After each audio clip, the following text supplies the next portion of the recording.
Hello guys, my name is Muhammad Rizal Fanabil, and in this video I will tell you guys about Iran's criminal law. Criminal law in Iran is unique because it combines modern legal principles with Islamic tradition, especially the teachings of Shia Islam. This mix creates a legal system that can feel very different from the laws used in many other countries, including those in the Middle East. One important thing to understand is that Iran's legal system does not stand still. It constantly evolves based on social pressures, political change, and religious interpretations. Because of this, many legal debates in Iran focus on how to balance tradition with the needs of the modern society. Iran divides its criminal laws into several main categories. The first category is hudud, which includes crimes considered serious violations of God's rules. For example, certain types of theft, adultery, and religious offenses. The punishment for hudud crimes are usually fixed and cannot be changed by judges, showing how strongly Iran's legal system is tied to religious values. This strictness sometimes creates tension within Iranian society itself. Some groups argue that hudud laws maintain moral order, while others feel that such fixed punishment no longer fit today's social realities. This internal discussion often drives slow but meaningful legal adjustment. The second category is qisas, which means equal retaliation. It mostly applies to murder or severe physical harm.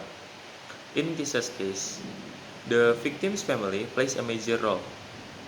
They can choose whether they want the offender to receive an equivalent punishment, forgive them, or accept diat or financial compensation. This approach reflects a form of restorative justice, where the focus is not only on punishment but also on reconciliation between the victim's family and the offender. This also highlights a unique emotional dimension in Iran's justice system. Forgiveness is seen as a powerful moral act, and many cases end with families choosing mercy over retaliation. These moments often become public stories that influence how society views justice and compassion. Another category is ta'zir, which gives judges more flexibility. For ta'zir crimes, judges can consider the situation of the offender, the motives behind the crime, and social factors before deciding on the punishment. This shows that although Iran's system is strict in some areas, it still tries to account for human and personal circumstances. Because judges have wide discretion in ta'zir cases, the government has been working to standardize sentencing guidelines.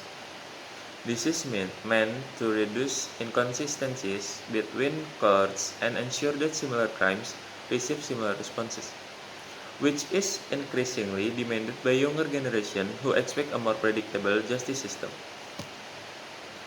Despite its structure, Iran's criminal law often faces criticism from international human rights groups. Concerns are usually related to the use of death penalty, especially for drug-related crimes and the use of physical punishment like flogging. The Iranian government argues that these laws reflect the country's cultural and religious identity. In recent years, however, Iran has introduced some reforms to make its laws more aligned with international standards, though these changes have been slow and gradual. At the same time, Iran has been working to modernize part of its legal system. Updates to its criminal code shows efforts to provide clearer guidelines for judges, increase opportunities for rehabilitation, and reduce the chance of unfair decisions. In conclusion, Iran's criminal law system is a blend of deep religious tradition and gradual legal development. Although debates continue, especially about punishment viewed as too harsh. Ongoing reforms suggest that Iran is slowly adapting its legal system while still maintaining its cultural and religious foundation. That's all from me, guys, about Iran's criminal law. Thank you for watching.